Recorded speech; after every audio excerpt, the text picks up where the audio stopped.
Let's now talk about Microsoft's application innovation solution for the cloud. We're talking the Azure Stack in this portion and how it relates to those benefits you get from moving to the cloud.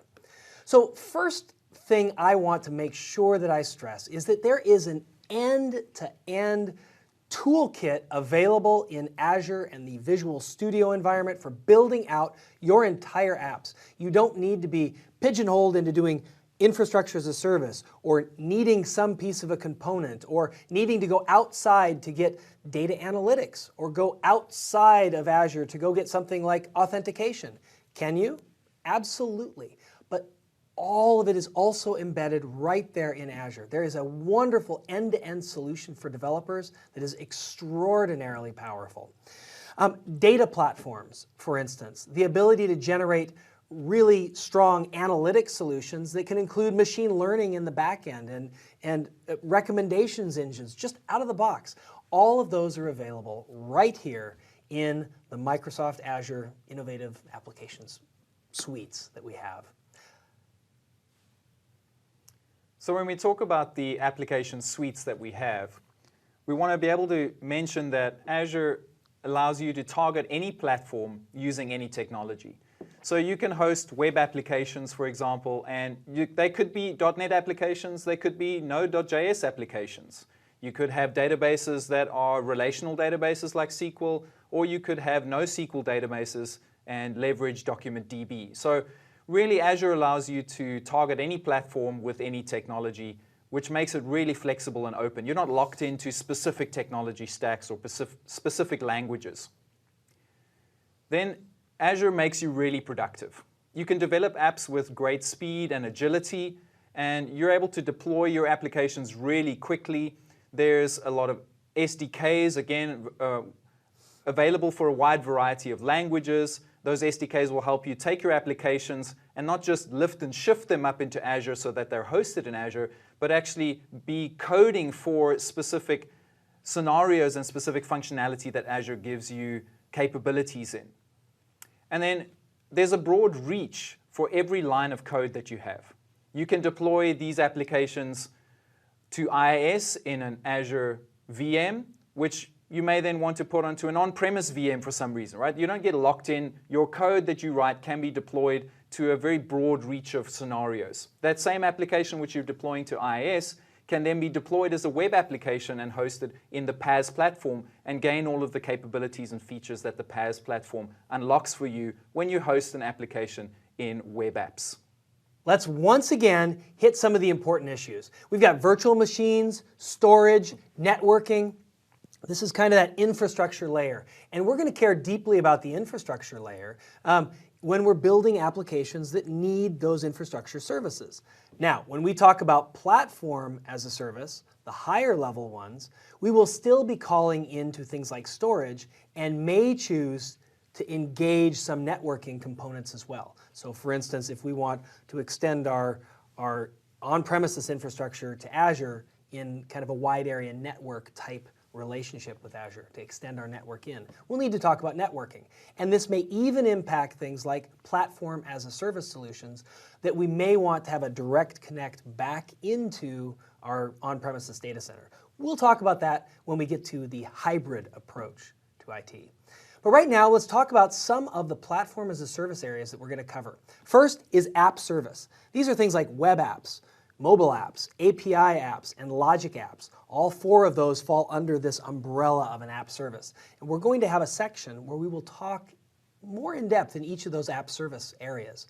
Service Fabric is up next, and Service Fabric is a very powerful, self-healing microservices and actor framework model, plus other things as well, that you can use to run apps that need to be global, absolutely scalable, rock solid, and have massive uptime. This is not a new technology. It's been used by Microsoft to roll out things like SQLDB and some of the other PaaS services that you're going to be seeing today. Functions are run serverless, potentially, where you don't even have a server. You just define a function and pay for execution time. And Azure handles the scaling of those functions as necessary. We'll be talking about other cloud services, just a little bit. And then moving clear across, we will discuss right now a couple other PaaS offerings. Now, we're not going to dive into deep on these, but for instance, Cloud Foundry is something that sits on top of a cloud that provides its own PaaS model for developing applications against it. Now, if you have a Cloud Foundry application and you want to run that on Azure, that's easy. We can spin up Cloud Foundry and run the application and deploy it right on top of that. So here's what I want to stress. You're not locked in to anything to Azure. You know, we mentioned .NET, and I'm a .NET developer. I come from this world of Microsoft, but 1/3 of all of the VMs and the load in Azure is running on Linux.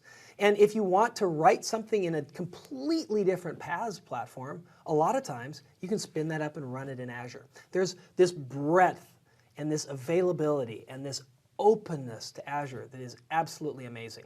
Now, we're going to focus on the left of this side and not talk anymore about the other PaaS offerings, because frankly, Azure is very complete and has a lot of really powerful capabilities. But I did want to mention that because of the openness involved. Now, a couple things. Here's some of the areas that we'll be covering. I just want to pop this up so you can take a very quick look, but you can read those yourself. Benefits. Here's where we start docking into what on earth is all of this for? Why would I even consider moving it? So Forrester did some research, and they came up with some, what I think are very interesting things. Here's what self-reported independent people being asked by Forrester, what was their ROI for Azure PaaS? And if you look at this, 466% return on investment. Well, you know, if the investment's really small, maybe that's easy to get to. But look at the value they're getting out of it. The value customers are estimating that they're getting out of Azure is already at the $5.91 million of net present value that they're getting. So you're seeing these customers are doing the return on investment, and the investments are somewhat substantial that they're getting. They're in there. Massive amounts of IT time saved and much faster time to market. For me, the most important one here that I beat this drum again and again is time to market. Because in the software world, what we care about desperately is how fast we can get our application, our new feature into the hands of customers, get feedback on that, and use it to inform what we deliver next. And that, for me, is the most important. But again, there's a lot of benefits all around. And that's so important, Steve, that using Azure and the PaaS offerings allows us to get faster development time to market. And this is exactly because we're not focusing on things like plumbing. Do you need to authenticate your service? Well, you could go and code that up yourself, or you can just use Azure Active Directory and some of the security as a service platforms that Azure offers. Do you need to scale your application up and down depending on your load? Well, again, you don't have to go and build all of that plumbing. You just leverage these service offerings in Azure Platform as a Service. And that's what enables these rapid feedback loops or these rapid delivery loops where you can deliver all of these amazing features and you're not writing all of them from scratch. That is really important, Colin. And I think that wraps up some of those. I'm getting excited to dive into detail on some of these individual Platform as a Service components that we'll be talking about next.